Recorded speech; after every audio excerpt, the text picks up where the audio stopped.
Welcome to the first episode of the Evening Under Lamplight podcast series on Dante's Inferno.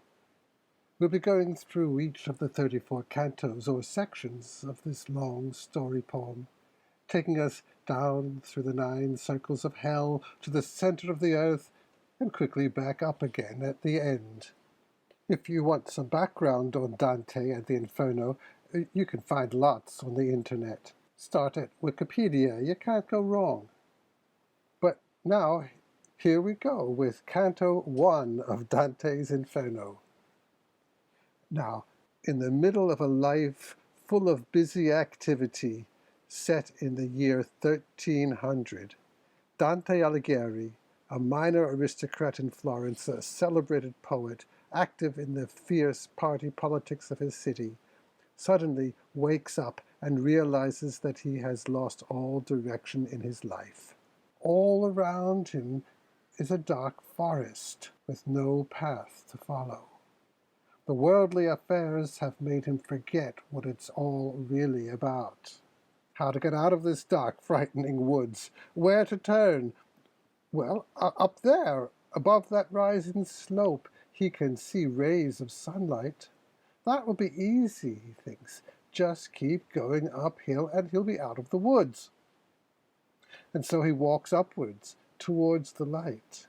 But here comes a leopard across his way. Time to alter his course and try another approach to the top of the hill. But then a lion appears, coming straight towards him, head held high and furious with hunger.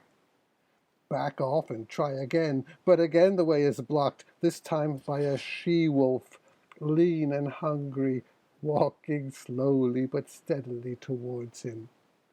Now he turns around and runs back down the hill to where he started from. But now another figure is coming towards him, a man this time. Maybe he'll be able to help, though he doesn't really look like a living man, more like some sort of ghostly figure. Yes, he tells Dante, I'm no longer alive. When I was alive back in Roman times, I was the poet who wrote the epic Aeneid.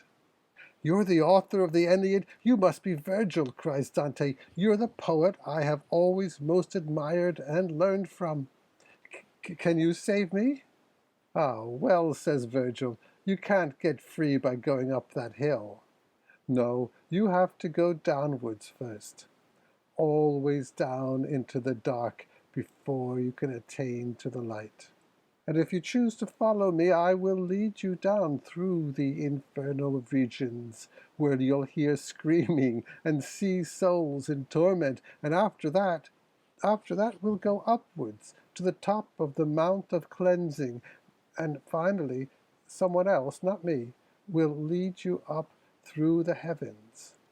That's the way you must go, if you choose to be saved. It's always your choice all the way. Oh yes, please save me from this dark woods any way you think best. And so Virgil moves off, with Dante following. Now let's have some thoughts about what happened in the story so far. Dante finds himself in these dark woods. He had been asleep, just going through the motions of his life, reacting to political crises, scrabbling to bring in more money, writing about poetry, language, and morals. But he had lost the awareness of his place in the community and in the world as a whole. The larger path had been there for him once, but now it was gone. Now he comes awake in a gloomy wood with no sense of where he is going. This is not just Dante's journey, but an image of the way the lives of each of us take the form of a journey. A journey means moving towards a certain goal. It's not just wandering around. Sometimes our sense of the larger journey becomes dim, but we may still be able to see where our next step lies, and this is enough. But if we can't even see our next step, then we're truly lost, until somehow we awake and realize we are lost. We can't continue on our journey if we're asleep, not paying attention. Admitting that we are lost or asleep is the first step. And then we're back on our way on to the right path of the journey. But the right path does not lead us in the direction we thought, not up the hill into the sunlight. No, we have to go down into the darkness, let's say, of our own soul, our own unconscious, to discern what has gone astray there, and into the darkness of the world outside us, the corrupt, broken society we live in. Only after we have taken this all in, only then can we start rising upwards. This awakening occurs, Dante says, in the middle of the path of our lives. In Dante's time, the traditional lifespan of a human being was reckoned as 70 years, so the middle would be when he was 35. And Dante, writing the Inferno starting in 1308, sets the action of his poem in the year 1300, when he was 35 years old, in the middle of the path of his life. But we can understand the middle as much more than just a mathematical calculation. The middle of an enterprise is any time that is not the beginning or the end. It encompasses all the mess in the middle as we make a journey or work on a project or pass through any experience. We meet someone special, that's the beginning. We lose that person through breakup or separation, divorce or death, and that's the ending. All the rest is the middle, the time when we settle in and are likely to lose our way. Then, at some point, we might wake up to our situation and find ourselves lost.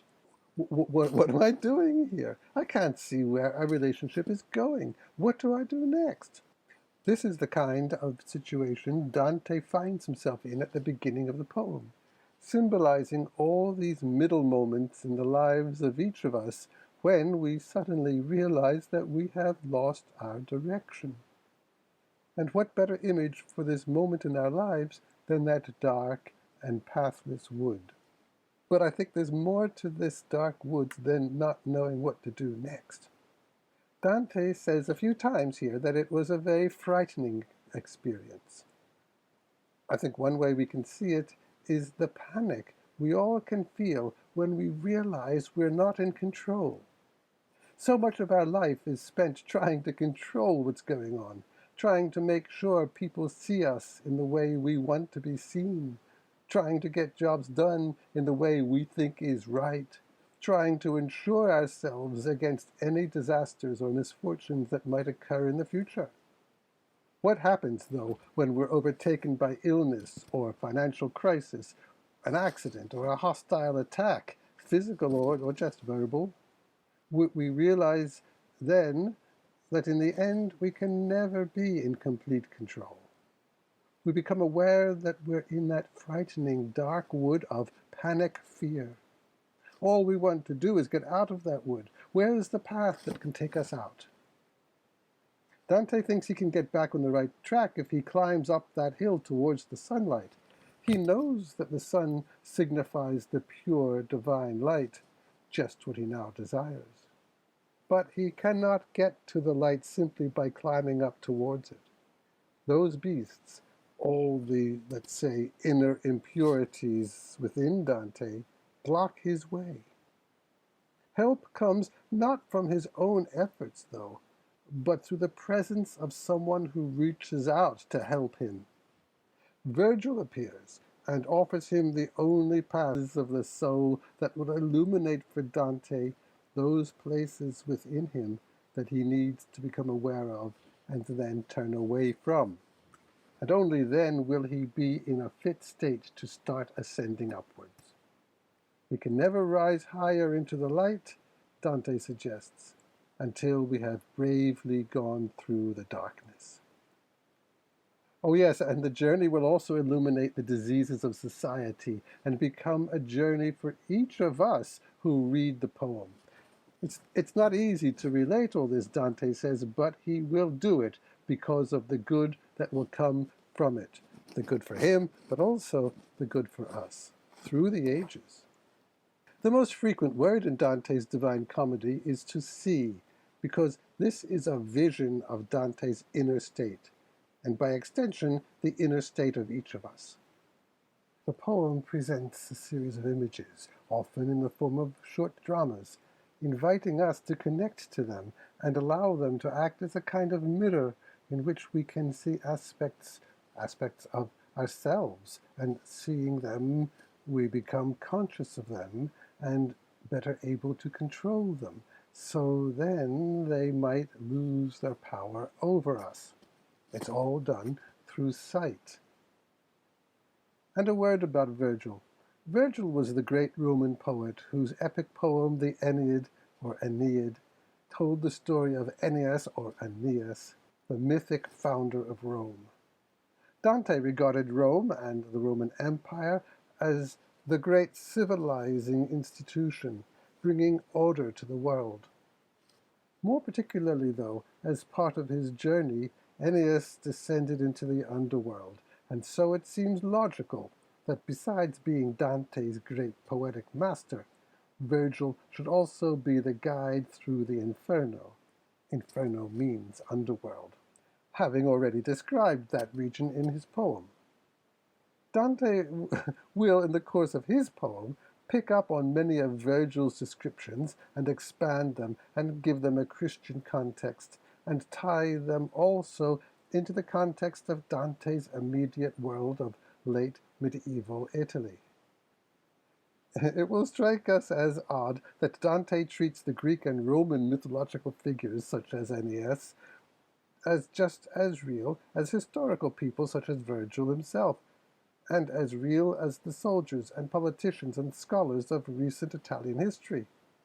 It can make us question whether Dante cares about the distinction between real and fictional characters and places. Now, this is a modern question, probably one that Dante himself never asked.